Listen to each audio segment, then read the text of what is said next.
Yo guys, what's going on? Call the Card Guys. I'm joined by Aaron Levi. You actually just got top 16. Yeah, top 13. 13. Rotation fingers.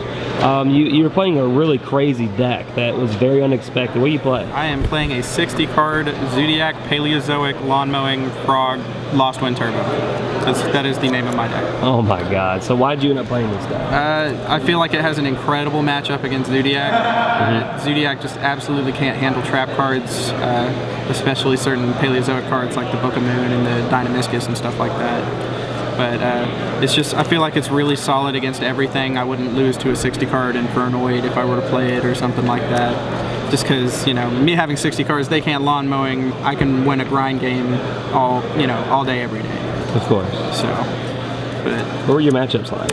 My matchups, I played almost specifically Zodiac. I played a Metal Foe Zodiac, a BA Zodiac, Kaiju Zodiacs, and then just pure Zodiacs. My one loss during Swiss was to another 60 card Paleozoic deck.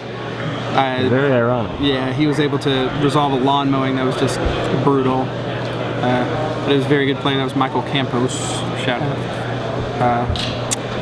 But yeah, that's about all I played. It was just a bunch of Zodiacs. I played Tyree Tinsley round 7. I played Johnny Nagel round 10. You put a whole bunch of good players into so well-deserved top at that point. I suppose which play? Alrighty, I play on the monsters. I played 3 Zodiac Rat Pierre. This is probably the best card of the format right now, or at least monster-wise. He just gives you so much advantage for so little.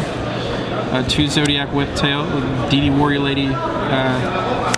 On any of your Zodiac Ixies monsters gives it 1200 attack. Probably the only way they'll ever get attack. Besides like Fire Formation Tanky, but that doesn't matter. 3 Swap Frogs, 3 Dupe Frogs, and 3 Ronin Totems. I played 3 Ronin Totems simply for the lawn mowing, just because I wanted to be able to hit multiples if I needed to. Of course. 1 Coach Captain Bearman. This is for the Giant Trainer play. If you open Barrage, it just gives you so much advantage. 2 Maxi. This is probably the MVP of the feature match. It gave me a shot to win if I wouldn't have lost to myself. But it was pretty good this weekend. I got, for the spells, 3 Zodiac Barrage. Probably the cause of everybody getting disqualified this weekend. The 3 That Grass Looks Greener. This card is one of the best cards ever, if it, giving people the opportunity to play 60 cards out of nowhere. 3 Fire Formation Tankies. This is just trying to get to Rat turn 1, and I did that a lot this weekend. We got 3 Pot of Desires. I'm probably bad for playing this, but my theory with it is resolve Rat combo first. After that, go into Desires. If I don't open Rat combo, if I need to use it, just play off of the Paleozoics or something like that. Paleozoics and Frogs. Play 1 Raigeki. And then for the traps, I've got 3 Paleozoic Morella. I use him to dump Lost Wind. 3 Paleozoic Canadia. He's probably the best defensive Paleozoic card. 3 Paleozoic Illinoids. Probably should have played 2, but I still feel like this is one of the better Paleozoic cards. 2 Paleozoic Dynamiscus. I don't play 3 of this because I don't want to open multiples of it. But it's really good. And 1 Paleozoic Leancholia. I did not resolve this card this weekend. After that, I have 3 of my new favorite card in the game, which is Lost Wind. What does this actually do for people who don't know? Okay, for people who don't know, and listen to it here first because you will lose to it if you don't. This card, you activate it targeting a face-up special summon monster on the field. Its attack is permanently halved and its effect is permanently negated.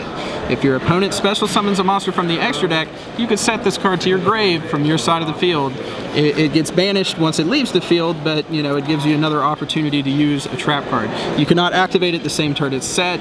A lot of people have a misconception about that, but this card still, if I dump a couple off a lawn mowing and set a couple, and they have a Drident, and my turn I just start doing stuff. They try to pop my guy with Drident, I chain Lost Wind, I bring out a Paleo, his effect is negated, his attack is now 0 forever, and then I just start making frogs, and it's incredible. But there were a lot of wins specifically because of this card. A lot of people didn't read it. I was able to activate it during damage step. you know, whenever they were declaring attacks, and a lot of people just kind of misplayed into it. So it's a very good card. 3-dimensional barrier, one of the best cards in the game of Yu-Gi-Oh right now. It's absolutely, it's kind of unfair, but it's still necessary to play. I got my Solemn Brigade, 2 strikes and a warning. I've got 3 Waboku and 2 Threatening Roar. I don't like people attacking me. This is really good because a lot of times people think you could just attack over a Trident, and if I get to keep my Trident because you can't kill it in battle, that's pretty cool. For my one-ofs, I got 1 Zodiac combo just to send off a Rat, 1 Vanity's Emptiness, 1 Breakthrough Skill, and 1 Storming Mirror Force. My theory behind playing 1 Storming Mirror Force is if I mill this card with Lawnmowing, that it shows them that I play Mirror Force cards and they will have to play around it. Yeah. So very smart.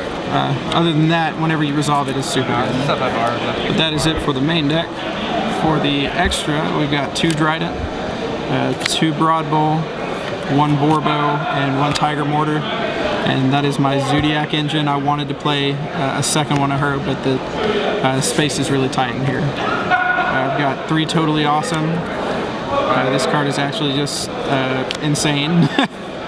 He snowballs the games out of control. A lot of people scoop, you know, after having to deal with it. This card got chaliced at least 10 times this weekend, and I didn't get to use it to its full potential, but I still won. We got 1 Cat Shark, 1 Opabinia, and 1 Anomalocaris. And those are my rank 2s. A lot of people kind of criticize me for this, but this is absolutely like bad unless I were to play Utopic Future, and I don't have room in here for it, so I just occasionally would search a trap with it. 1 Daigusto Emerald, and 1 Kagetsuchi, and 1 Coach King Giant Trainer. These were my 3 options with the Zodiac combo. If I opened Barrage, I would go for this. If I open combo, I would usually go for this, and if I just needed to avoid Kaiju Slumber, a lot of the time I would go for this. Awesome. So, and he's also really good late game too.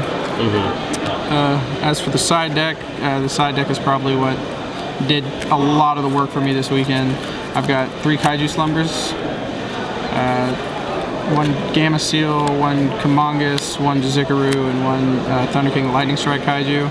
And to round off the package, I have a copy of Gagaga Samurai in the side deck. My reasoning with this was I could take Giant Trainer and the Bearman stuff out to put in this game too with the Kaijus, just to give me the opportunity to OTK. How many times did you actually do that this weekend? 0. But the Kaijus were still, you know, Kaijus are still Kaijus, pretty good. Of course. Yeah. Kaijus did the work. I got 2 Twin Twisters, really good for back row removal. I would side it in going second against Zoo a lot of the time. I mean, because Forbidden Apocrypha was a big card this weekend. Cards like Torrential, Book of Moon, I've seen Compulse, all those cards were just crazy this weekend. 2 copies of Artifact Lancia that were completely worthless because I didn't play an Infernoid deck.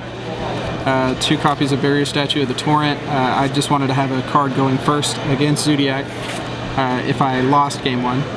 And then 1 copy of DD Crow. I was actually, the only reason I played this was because I was scared of the Manicore Darkness loop.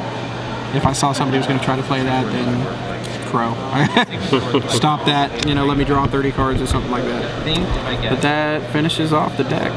Any shout-outs specifically you want to give? I have plenty of shout-outs. I do want to give shout-outs to my Chattanooga, Tennessee community. I couldn't do it without the support of all you guys. Shout-outs to my girlfriend. Shout-outs to my roommate. Shout-outs to this guy over here who lent me a bunch of cards this weekend. Shout-out to the group that let me stay in their hotel last night because I drove down by myself on Saturday morning and, you know, was only going to stay if I made day 2, so thanks for that. Thank you to Austin Fraley. Thank you to the Card Guys. Thank you to the Game of Yu-Gi-Oh! That's about all I got. Congrats on that top, bro. Thank you, sir. He's been calling the Card Guys. We'll see you guys later.